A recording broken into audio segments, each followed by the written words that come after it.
विकसित बिहार की सच्चाई को टटोलने का वक्त इस तरीके से करीब आता चला जा रहा है क्योंकि बिहार में अब कुछ ही महीनों बाद चुनाव होना है। और चुनाव से पहले जिस तरीके से अलग अलग तरीके से नेताओं ने जो कवायद शुरू कर दी है, रैलियां हो रही हैं, यात्राएं हो रही हैं, और इन सब के बीच पिछला कुछ हफ्ता बड़े हलचलों वाला रहा, जहां पार्टी का पहला राष्ट्रीय अध्यक्ष घोषित किया गया, वहीं आरसीपी सिंह भी जनसुराज के होली, और इन सब के बीच 120 दिन का बड़ा यात्रा कुछ ना कुछ ये कह रहा है कि बिहार अब किस तरीके से आगे आने वाले दिनों में स्थितियां बदलेंगी। ये नई पार्टी की नई कवायद है, लेकिन पुरानी पार्टियां, जो स्थापित पार्टियां हैं, जो सत्ता में है या फिर जो विपक्ष में है, उन्होंने भी अपनी लड़ाई बहुत तेज कर दी है। क्या कुछ होगा और बिहार की सच्चाई क्या है, विकसित बिहार की सच्चाई क्या है, ये बहुत जल्द लोगों के बीच होगी, क्योंकि ये सारी पार्टियां लोगों के बीच ही जाएंगी और अंततः वोट डिसाइड करेगा कि सत्ता में कौन आएगा। फिलहाल इन सब के बीच नमस्कार, आप देख रहे हैं लाइव सिटीज में, हूं आपके साथ अभिनंदन द्विवेदी।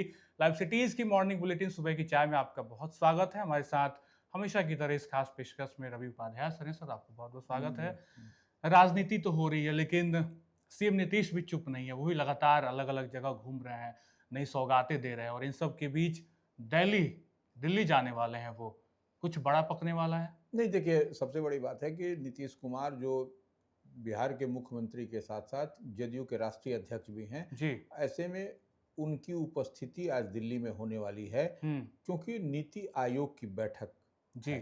तो नीति आयोग की बैठक में चीफ मिनिस्टर का रहना जरूरी है, और ऐसे में चुनावी महीना है, चुनावी साल है, जो समझ लीजिए इसको वही है।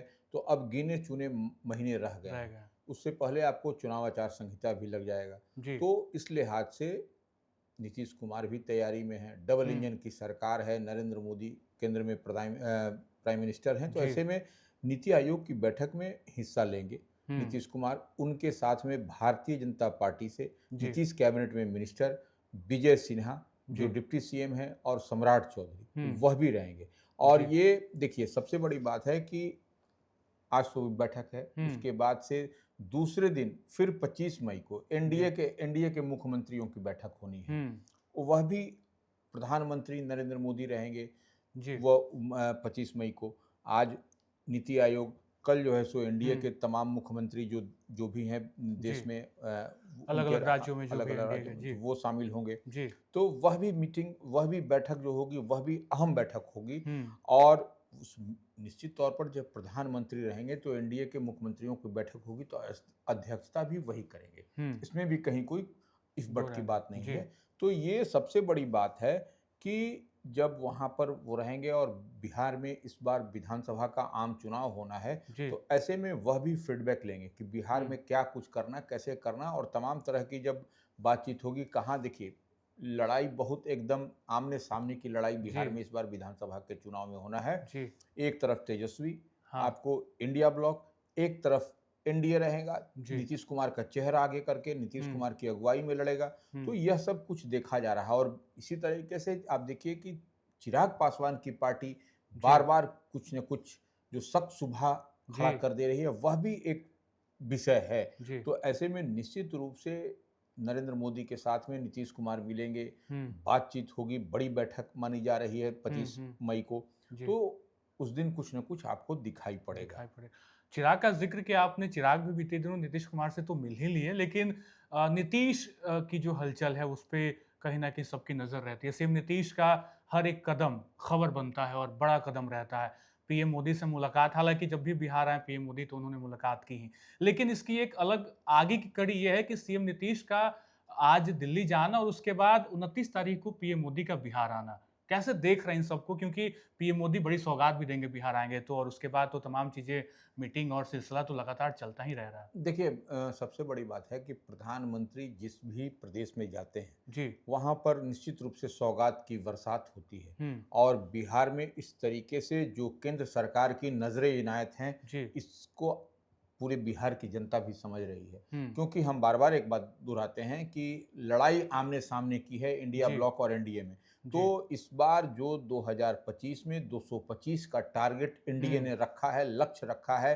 तो उसको पूरा करने के लिए आपको 225, 243 में से 225, तो आप समझिए क्या कठिन बात है क्या। तो इस लिहाज से उसकी तैयारी में भारतीय जनता पार्टी, एनडीए लगी हुई है। और इसी क्रम में प्रधानमंत्री नरेंद्र मोदी 29 मई को बिहार आ रहे हैं। तो वो बिहार आएंगे, पटना के जयप्रकाश नारायण अंतर्राष्ट्रीय हवाई अड्डा पर उतरेंगे, वहां पर जो नए टर्मिनल भवन का है यह सब काम होगा, और उसके बाद वो सीधे भारतीय जनता पार्टी के प्रदेश मुख्यालय आएंगे। मैंने एक तरीके से समझिए कि रोड शो ही होगा वो। जी। तो यह भी एक कहीं ना कहीं यह तैयारी होती हुई दिखाई पड़ रही है। भारतीय जनता पार्टी के प्रदेश अध्यक्ष दिलीप जायसवाल ने कहा कि जब प्रधानमंत्री मोदी आएंगे पार्टी कार्यालय में, तो उसके बाद वह जो भी होगा वह भारतीय जनता पार्टी के जो बड़े नेता, बड़े चेहरे हैं, एमपी हैं, एमएलए हैं, एमएलसी हैं, उनके साथ बैठेंगे, बातचीत करेंगे। तो वह बैठेंगे, बातचीत करेंगे, तो कोई भजन कीर्तन तो करेंगे नहीं। निश्चित रूप से वह जब होगी तो वह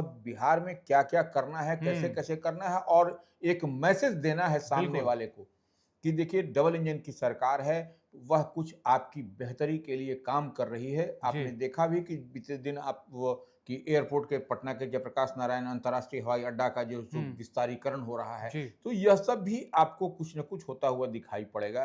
टर्मिनल भवन, ये वो, तो ये सब कई सारे काम आपको होते हुए दिखाई पड़ रहे हैं। ये जो मुलाकात होगी, क्योंकि 2 दिवसीय दौरा हो जा रहा है पीएम मोदी का, 29 को आएंगे, 30 को भी रहेंगे। 29 के दिन बड़ी मीटिंग की बात की जा रही है। दिलीप जायसवाल प्रदेश अध्यक्ष भाजपा के, उन्होंने कहा कि सांसद विधायकों के साथ बैठेंगे। मास्टर क्लास के तौर पे आप ये देख रहे हैं पीएम मोदी का?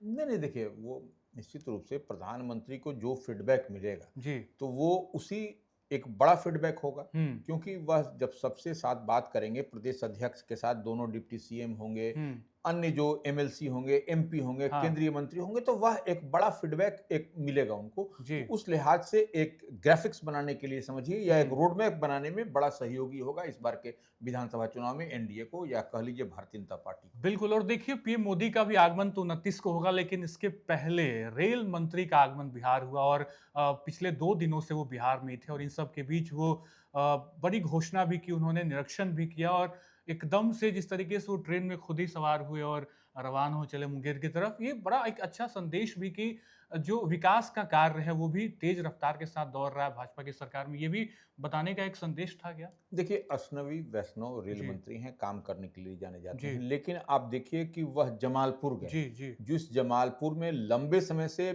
बिहार के कई रेल मंत्री हुए, लेकिन वहां कोई नहीं पहुंचा। तो ये सबसे बड़ी बात है, और पुराना रेल कारखाना है वो।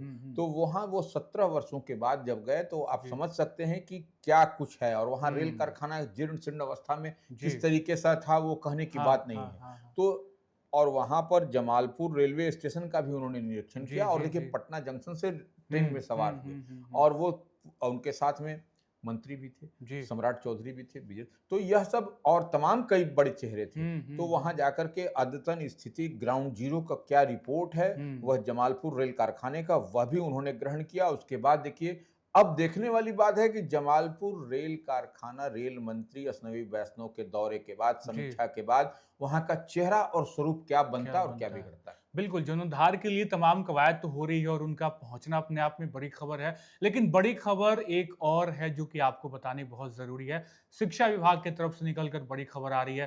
ट्रांसफर पोस्टिंग को लेकर बड़ा संदेश, बड़ा मैसेज और बड़ा हलचल दिख रहा है। देखिए, हम फिर एक बार दोहराते हैं कि चुनावी वर्ष है, चुनावी साल है, चुनावी महीना भी समझ लीजिए इसको, अब गिने चुने महीने रह गए। तो जो भी करना है सरकार को चुनाव आचार संहिता से पहले ही करना है। तो ये सबसे बड़ी बात है, और उसमें आपको शिक्षकों की नियुक्ति, शिक्षक की नियुक्ति तो हुई, लेकिन उसके बाद से अभी तक उन लोगों की पोस्टिंग नहीं। तो यह एक बड़ा झोल झाल दिखाई पड़ रहा था, और 1.5 लाख से अधिक शिक्षक हैं, तो उनको कहां पर देना है, पति पत्नी है उनको कहां देना है, नियरेस्ट पॉइंट पर देना है, क्वालिटी एजुकेशन की बात हो रही है, वो करना है। तो यह सब आपको, जब तक शिक्षक और शिक्षिका मन और मिजाज से शांत नहीं होंगे, घर की उनको परेशानी होगी, तो वह क्वालिटी एजुकेशन की बात सिर्फ कागजी खाना पूर्ति बन के रह जाएगी। तो इस लिहाज से वो अब कहा गया है कि शिक्षा पदाधिकारी जो डीईओ होते हैं वह करेंगे, और इसके लिए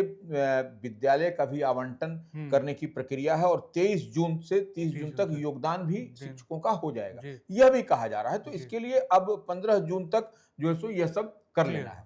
तो ये निश्चित रूप से यह शिक्षा विभाग एक बड़ा होमवर्क, बड़ा काम, टास्क के साथ काम करता हुआ दिखाई पड़ रहा है। शिक्षकों की नियुक्ति पे भी तमाम राजनीति हुई और शिक्षकों के ट्रांसफर पोस्टिंग को लेकर भी एक लंबे समय से जो था वो जद्दोजहद चल रहा था, लेकिन अंततः अब कुछ कंक्लूजन, कुछ निष्कर्ष पे शिक्षा विभाग पहुंची है। लेकिन निष्कर्ष पे राहुल गांधी या कांग्रेस नहीं पहुंच पा रही है कि जब भी कार्यक्रम होता है निर्धारित, कुछ ना कुछ अटकलें आ जाती हैं, एफआईआर हो जाता है। पिछले दिनों भी हमने देखा, बीते हफ्ते जब राहुल गांधी बिहार पहुंचे तो एफआईआर हो गया, कार्यक्रम स्थल की नियुक्ति नहीं हो पाई, हालांकि उन्होंने कार्यक्रम किया। लेकिन एक बार फिर से यह दिखता नजर आ रहा है कि अगली जो दौरे को लेकर उनकी तैयारी थी 27 मई की, वो भी फंसता दिख रहा है। देखिए 27 मई को लोकसभा में नेता प्रतिपक्ष राहुल गांधी, जो बिहार में विधानसभा का चुनाव होना है, इस लिहाज से वह इंडिया ब्लॉक महागठबंधन की मजबूती के लिए आ रहे हैं। उससे पहले अलका लांबा, जो कांग्रेस की राष्ट्रीय महिला प्रकोष्ठ की अध्यक्ष हैं, वह थी। वह भी आपने देखा कि 2,500 रुपये माई बहन मान योजना जो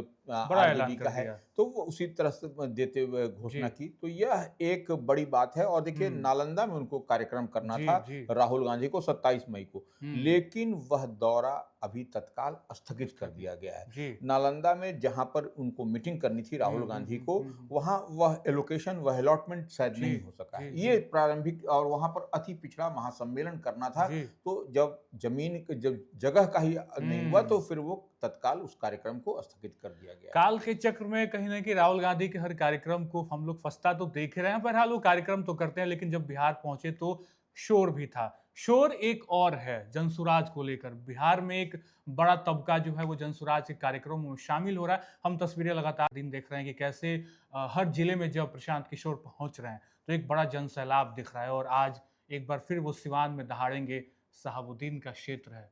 देखिए अब सिवान वह सिवान नहीं रहा, लेकिन हाँ एक बात है कि सिवान में कैंप कर चुके हैं प्रशांत किशोर, जनसुराज के संस्थापक। देखिए वो अपनी पार्टी के कई चेहरे को बदला है उन्होंने। राष्ट्रीय अध्यक्ष बनाया, फिर वो जदयू के कभी नंबर 2 हुआ करते थे, कभी 1 हुआ करते थे।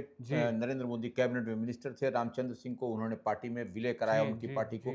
तो अब वहां पर सिवान में जो फीडबैक ले रहे हैं, क्या करना है, कैसे करना है, कहाँ स्ट्राइक करनी है, और कैसे करेंगे तो जनसुराज बेहतर परफॉर्म करेगा इस बार के विधानसभा चुनाव में। इसी लिहाज से वह जो है सो वहां पर अपने बदलाव यात्रा जो कर रहे हैं, 20 मई से निकले हैं बिहार बदलाव यात्रा पर, तो वो वहां पर हैं। 120 दिन बहुत निर्णायकपूर्ण होगा, क्योंकि 120 दिन के बाद तो ऐसा लग रहा है कि अगले महीने चुनाव ही आ जाएगा। बिल्कुल। तो बहुत निर्णायक होगा ये बिहार बदलाव यात्रा। और जिस तरीके से अलग अलग जिलों में वो पहुंच रहे हैं, क्या वो ये भी देख रहे हैं, क्योंकि जब वो 20 तारीख को पहुंचे बिहार बदलाव यात्रा के तहत सिताब दियारा, तो लाइट नहीं थी जेपी के घर।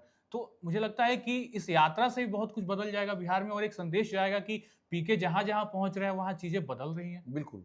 देखिए अब जयप्रकाश नारायण की धरती पर गए, जयप्रकाश नारायण के गृह जिला में गए, जयप्रकाश नारायण के गांव में गए, वहां पर बिजली नहीं थी। अब बिजली आपूर्ति को बहाल कराने का श्रेय अगर जा रहा है तो वह प्रशांत किशोर को जा रहा है। तो निश्चित रूप से जब बड़े नेता घूमते हैं तो कुछ न कुछ आम आवाम को लाभ मिलता है। जी, ये फल कहीं न कहीं यात्राओं का होता है। और नीतीश कुमार ने भी अपने दौर में कई यात्राएं की, और बीते दिनों हमने भी देखा कि कुछ महीने पहले प्रगति यात्रा से भी बिहार को काफी लाभ हुआ। तो यात्रा बिहार की कैसे नब्ज में रहती है ये हम लोग देख पा रहे हैं। लेकिन इन सब के बीच जो कर्मी है वो भी परेशान है, बदहाल है, हड़ताल पे हैं। राजस्व कर्मी को लेकर बड़ी खबर निकल कर आ रही है सर, क्या कुछ है? देखिए राजस्व एवं भूमि सुधार विभाग, जी आप देख पा रहे हैं, हम लोग समझ पा रहे हैं कि किस तरीके से भूमि सर्वे का काम चल रहा है। इसी बीच में राजस्व कर्मचारी, जो राजस्व एवं भूमि सुधार विभाग के कर्मचारी होते हैं, उनका हड़ताल पर जाना, अपनी कई सूत्री 17 सूत्री मांगे हैं उनकी, उसको लेकर के चले गए। उसी कुछ सिलसिले में देखिए अपर मुख्य सचिव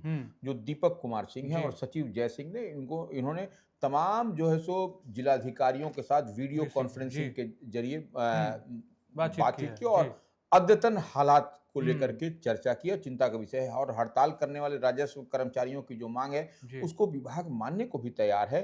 और स्पष्ट रूप से कह दिया गया है कि आप जो है सो तब तक जो है सो ये लोगों का है तो आप संविदा पर बहाल कर लीजिए। संविदा पर क्या होगा, कॉन्ट्रैक्ट पर क्या होगा, जो वही राजस्व कर्मी जो रिटायर कर गए हैं उनको आई कार्ड लेकर के जाना है। और 27 मई से 31 मई के बीच वैसे कर्मचारी अपने कंसर्न जिले में जाएं और वहां पर उनको कॉन्ट्रैक्ट पर रखा जाएगा। और सब कुछ वैकल्पिक व्यवस्था अल्टरनेट मोड में काम करने के लिए चल भी रही है, और इसकी तैयारी में भी राजस्व एवं भूमि सुधार विभाग लगा हुआ है। बिल्कुल, अधिकारियों से लेकर नेतागण तक सब तैयारी में लगे हुए हैं। कहीं हड़ताल की खबर है तो उसको कहीं न कहीं दुरुस्त करने की कोशिश है।